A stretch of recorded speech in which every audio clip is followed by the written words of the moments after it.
How has commercialization affected emo's core values? Imagine a scene where a style or attitude becomes so popular that it starts to change. That's what happened to emo music and fashion as it moved into the mainstream. Emo started as a way for people to express deep feelings, social exclusion, and nonconformity. It was about being honest with your emotions and rejecting traditional societal expectations. The music often focused on vulnerability, heartbreak, and even queer identities, creating a space for emotional honesty and personal identity.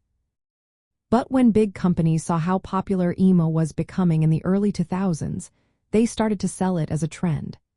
Emo fashion, like black skinny jeans, bend t-shirts, and dyed hair, became more about looking cool than expressing true feelings. Emo music was played on radio stations and sold in stores, often with lyrics that focused on teenage angst and sadness, but sometimes stripped of their original emotional depth. This commercialization made emo more visible, but it also turned it into a stereotype of superficial vulnerability and rebellious attitude.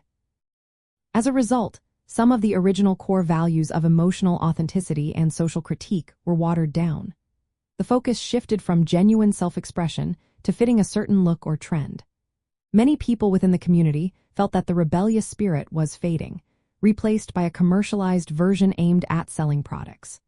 This led to criticism that emo was becoming just another fashion statement or marketing tool, rather than a way for people to connect through real feelings. This shift also caused misunderstandings about emo, with some outsiders believing it promoted depression or antisocial behavior. Despite this, many in the emo community have worked hard to keep the original values alive.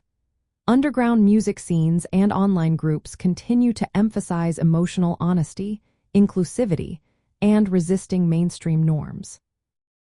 Movements like the emo revival focus on reconnecting with the roots of the subculture, making sure it stays about authentic emotional expression and personal identity. So, commercialization changed emo from a deeply personal and socially critical movement into a more commercialized and stereotyped trend. Still, dedicated fans and musicians keep the core values alive by creating spaces that prioritize real feelings over superficial appearances.